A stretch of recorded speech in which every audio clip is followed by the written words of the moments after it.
Democracy by Rose Wilder Lane. Washington, Jefferson, Franklin, John Adams, Madison, and Monroe feared democracy. They were educated men. Excepting Franklin, who was self-educated, each one had the education of an English gentleman.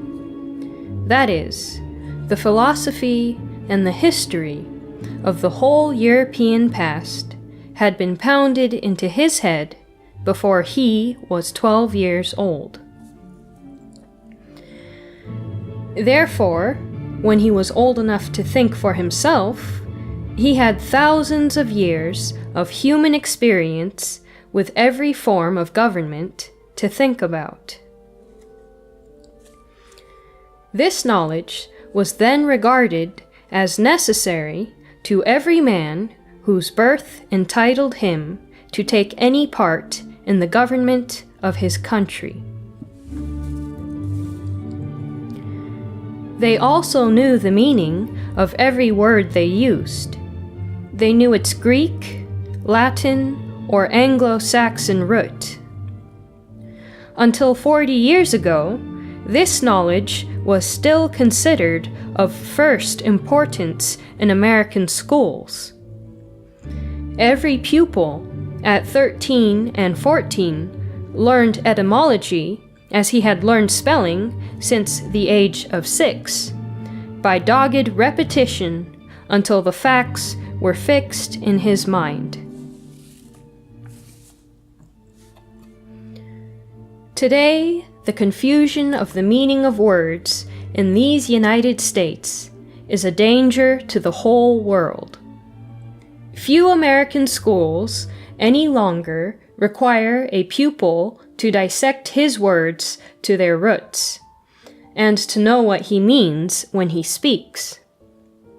And for 20 years, the disciplined members of the Communist Party in these states have been deliberately following Lenin's instruction. Quote, "First confuse the vocabulary," unquote. Thinking can be done only in words. Accurate thinking requires words of precise meaning. Communication between human beings is impossible without words whose precise meaning is generally understood. Confuse the vocabulary, and people do not know what is happening. They cannot communicate an alarm. They cannot achieve any common purpose. Confuse the vocabulary, and millions are helpless against a small, disciplined number who know what they mean when they speak. Lenin had brains. Today, when you hear the word democracy, what does it mean?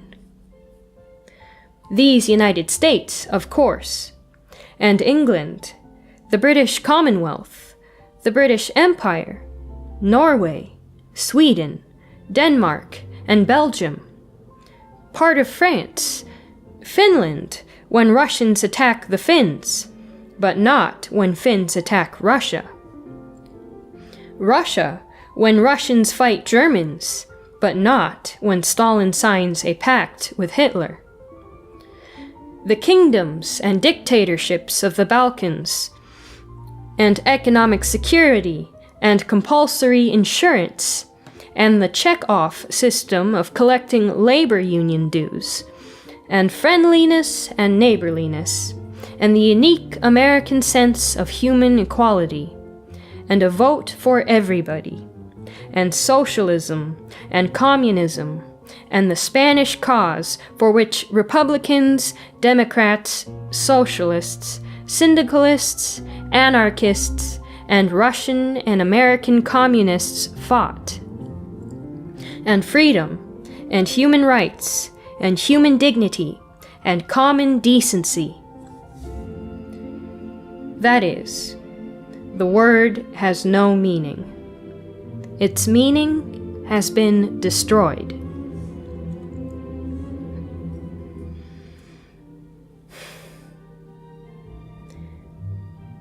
It was once a sound word. It is a necessary word, because no other has its real meaning. Democracy means rule by the people, as precisely as monarchy means rule by one person. Demos, the people, was a fantasy imagined by the ancient Greeks in their search for the authority that they imagined controlled men. To this fantasy, they attached the meaning of God, which always attaches to every form of authority. And there are still persons who believe that the voice of the people is the voice of God. The people does not exist. Individual persons compose any group of persons.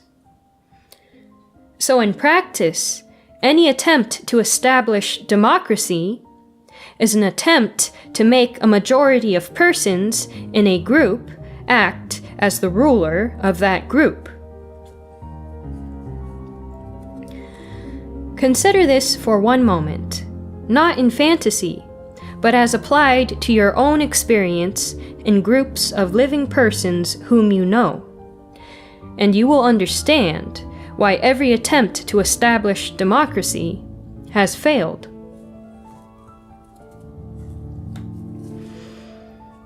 Of course, there is no reason to suppose that majority rule would be desirable, even if it were possible. There is no morality or efficiency in mere numbers. 99 persons are no more likely to be right than one person is.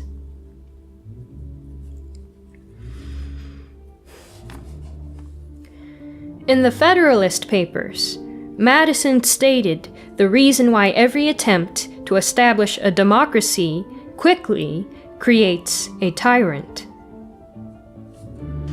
Quote, "A pure democracy can admit no cure for the mischiefs of faction.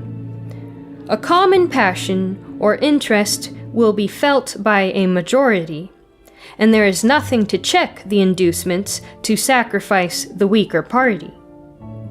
Hence it is that democracies have ever been found incompatible with personal security or the rights of property, and have, in general, been as short in their lives as they have been violent in their deaths." Unquote. The gentlemen who took responsibility for saving the American Revolution were fearful that democracy would end it. The unknown Americans, the Ebenezer Foxes, for years had been fighting authority. Each was determined to do what was right in my own eyes. But they had no Latin or Greek. They knew nothing about all the previous efforts to make democracy work, and they were shouting for democracy. On the other hand, the large landholders, bankers, rich merchants, and a thick springing crop of rapacious grafters and land speculators, led by Alexander Hamilton, the illegitimate adventurer from the West Indies, who was also a genius, were demanding an American monarchy. The real revolutionists, when they signed the Declaration of Independence and of Individual Freedom, were undertaking not only to win a war against impossible odds, but to create an entirely new kind of government.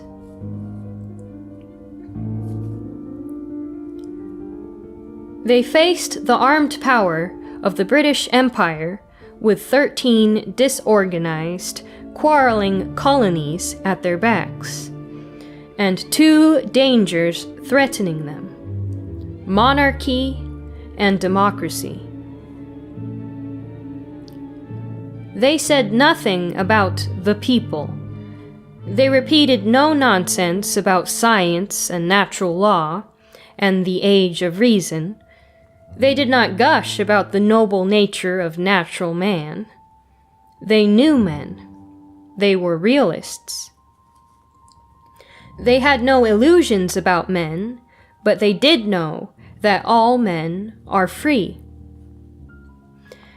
They stood against both monarchy and democracy, because they knew that when men set up an imaginary authority armed with force, they destroy all opportunity to exercise their natural freedom. Being educated men, they had studied the many attempts to establish democracy. The results were known 2,500 years ago in Greece. Democracy does not work. It cannot work, because every man is free. He cannot transfer his inalienable life and liberty to anyone or anything outside himself. When he tries to do this, he tries to obey an authority that does not exist.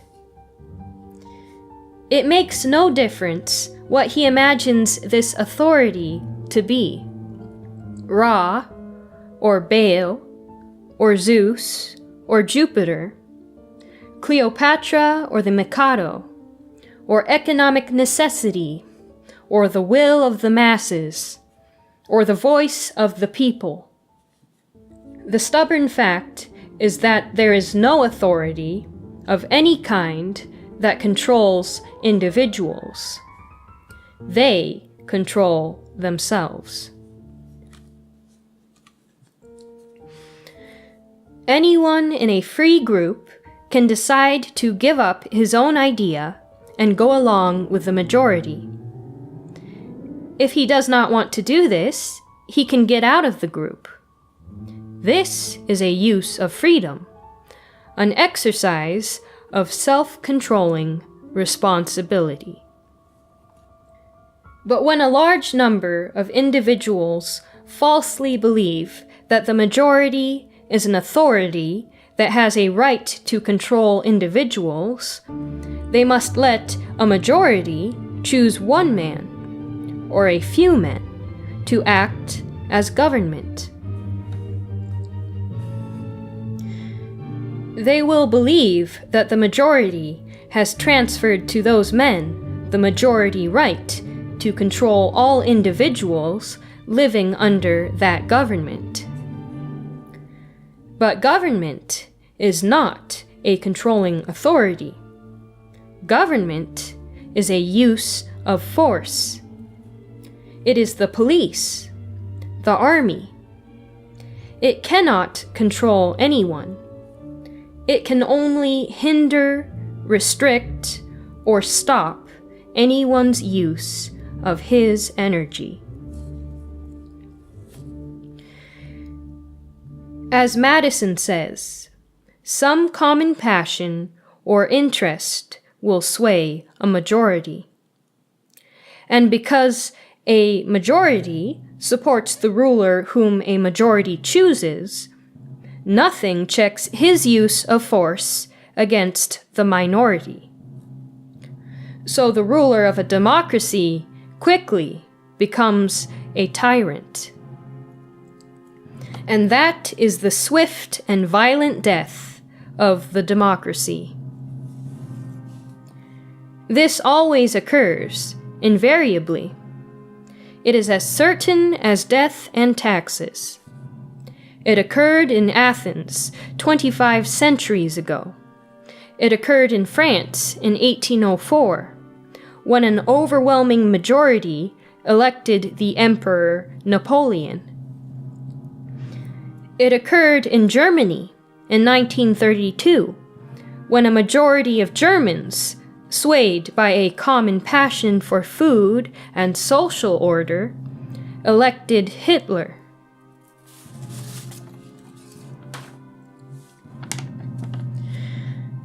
Madison stated the historic fact: "In democracy, there is nothing to check the inducements to sacrifice the weaker party. There is no protection for liberty.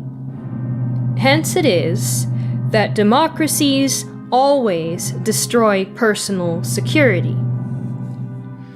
The Gestapo, the concentration camps, and the rights of property." What rights of property ownership are there now in Europe? "And are as short in their lives as they are violent in their deaths."